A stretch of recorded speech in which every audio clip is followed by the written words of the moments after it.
আজকে তোমাদের সাথে শেয়ার করব কিভাবে বাড়িতে সুজি দিয়ে গোলাপজাম মিষ্টি বানানো যায়। খুব সহজে এবং খুব কম উপকরণে, মাত্র 2-3টে উপকরণেই কিভাবে বাড়িতে তোমরা পারফেক্ট মিষ্টি বানাবে সেই রেসিপিটাই আজকে তোমাদের সাথে শেয়ার করব। তো তার জন্যে প্রথমে দেখো আমি কড়াইয়ে শুকনো কড়াইয়ে আমি দিয়ে দিয়েছি হচ্ছে সুজিটাকে একটু ভালো করে লাল লাল করে ভেজে নেব। যখন সুজির থেকে ভাজা ভাজা গন্ধটা বেরোবে তখন তার মধ্যে দিয়ে দেব হচ্ছে দুধ। এই দুধটা কিন্তু আমি আগে থেকেই ফুটিয়ে গাঢ় করে রেখেছিলাম।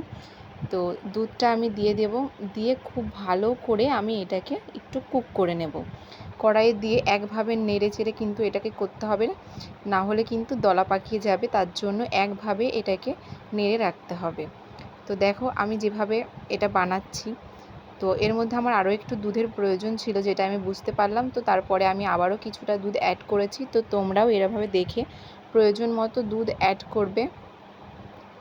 এইভাবে নাড়াচাড়া করে নেব। সুজিটা যখন এই দুধের মধ্যে ভালো করে রান্না হয়ে যাবে এবং এটা শুকিয়ে আসবে, ততক্ষণ আমরা এটাকে কিন্তু নাড়তে থাকবো। এটা যতক্ষণ না একটা ময়দার ডোর মতো একটা ফর্মে চলে আসবে, ততক্ষণ এটাকে কিন্তু নাড়াচাড়া করে বেশ ভালো করে এটাকে শুকিয়ে নিতে হবে।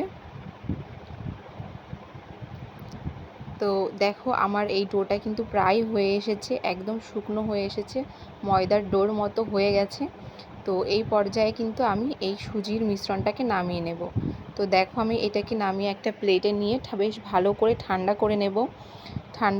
খুব ভালো করে কিন্তু এটাকে ঠান্ডা করতে হবে। এবারে এটা ঠান্ডা হয়ে গেলে এটার মধ্যে দিয়ে দেব হচ্ছে 1 চিমটে খাবার সোডা আর তার সাথে আমল দুধ। সুজির মিশ্রণটা ঠান্ডা না হলে কিন্তু আমরা যখন আমল দুধটা অ্যাড করব তখন কিন্তু সেটা দলা পাকিয়ে যাবে। সেই জন্যে সুজির মিশ্রণটাকে ঠান্ডা করে নেওয়াটা খুবই প্রয়োজন। তো এই দুটো উপকরণ দিয়ে আমি এটাকে খুব ভালো করে মিশিয়ে নেব, ভালো করে চটকে মেখে নেব। এবার মাখা হয়ে গেলে আমি এটার থেকে মিষ্টির শেপে গড়ে নেব। দেখো আমি বিভিন্ন রকমের মিষ্টির আকার দিয়ে গড়ে নিয়েছি। কিছু গোল আছে, কিছু চ্যাপ্টা করে, আর কিছু ল্যাংচার শেপ দিয়েছি, কিছু নিখুঁতির শেপও দিয়েছি। তো এরপরে কড়াইয়ে তেল গরম করে আমি মিষ্টিগুলোকে খুব ভালো করে লাল লাল করে ভেজে নেব। তো এরপরে আমি আর কোনো ভিডিও করতে পারিনি। তো নেক্সট আমি আবার পার্ট 2 করে এই ভিডিওটা দিয়ে দেব।